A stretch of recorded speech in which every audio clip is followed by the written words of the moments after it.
ng isang Harley Budol. And now we can continue our question. Our Q&A from Sir. Speaking ko, ako talaga yung bold, ako talaga yung yung apit-apit. So parang yung character ko as Hermine at saka si Pretty, parang isa lang. Hindi yung mga bagay na gusto kong aralin at saka yung paghiwalay. Kasi parang nadadala ko siya hanggang sa bahay. Hiniyak pa rin ako, piling ko, dyan na si Hector. Bububuntin na ako ni Hector. Tapos may mga si Lorna. Yung mga piling ko mga naiuwi ko sa bahay. Tapos yung naman, yung tandem naman namin ni Empol at saka si Pretty at saka si Oka, okay naman. Nakakakilig talaga. Tsaka kasi ito yung charisma talaga ng isang Empol. Empol yung nakita ka ba, solid ka. Sobrang parang grabe parang pinalo pa yung siguro sa kagupuhan kapag kayo sasalita. Promise ha? At saka grabe yung niya, yung atake niya ng kung paano magsalita, nakakadala ba? Saka kahit hindi siya magpatawa, pura niya pala nakakatawa niya. Yung sa set namin, nagagalit na nga sa amin sila Berek dahil, uy, seryoso tayo, kailangan natin matapos ang ganyan. Pero si Oka kasi, parang kahit hindi siya magpatawa, dahil nagaling niya ako matawa, nakakatawa siya. So, nakakatawa. Ang galing. Nag-reply na sa akin, sobrang ganda ng sagot mo.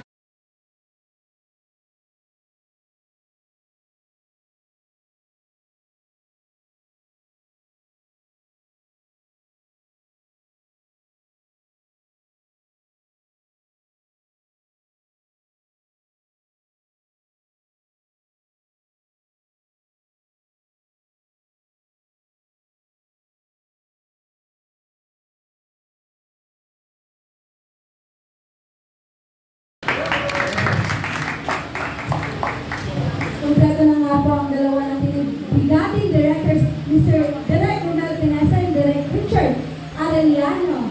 And now we can continue our Q&A. Dahil nga mag-continue tayo. Yes po, at Richard, very cool ko sa dalawa eh. Gusto ko makipagtawanan sa kanila, hindi ko magawa para maging enjoy sa yung natin character. So, yun po yun, yung doon. As a person, Thank na kayo, medyo sumulot talaga ako ng video sa dahil sa akin ang pagiging actor dito sa pag-i-acting ng araw ng gusto. At para sa akin ang pagiging actor, bawat karakter, bawat pelikula, bawat television na ginagawang panahon ko, meron akong laging inuulit din sa karakter na yun.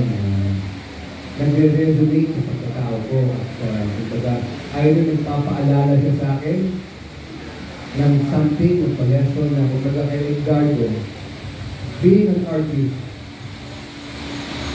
sa camera, sa social media, if I may bust the myth, lahat pinapakita maganda. Hindi naman totoo yun para sa akin sa personal ko.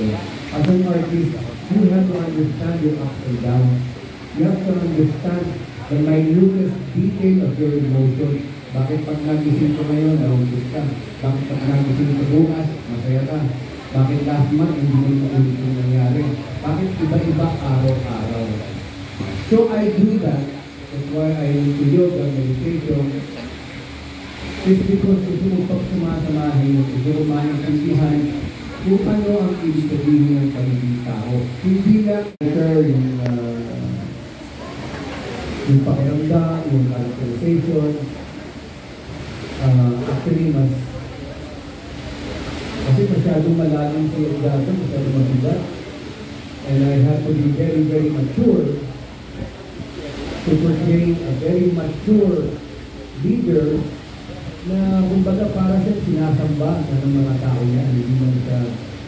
Hindi siya for me, hindi ba pina-out yun eh. Kailangan mahanap mo, ako nga ay sindikato, kumapatay ng tao. Bakit ako minamahal? Hindi lang siguro sa pera, hindi lang siguro sa lahat.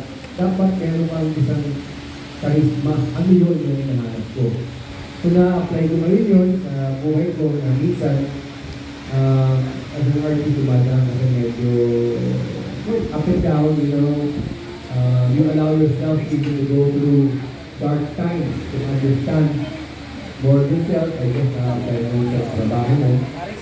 So, si Edgardo, pinapaalala sa akin maging malakas, to be stronger than the problem around you. Anyway, ayan po,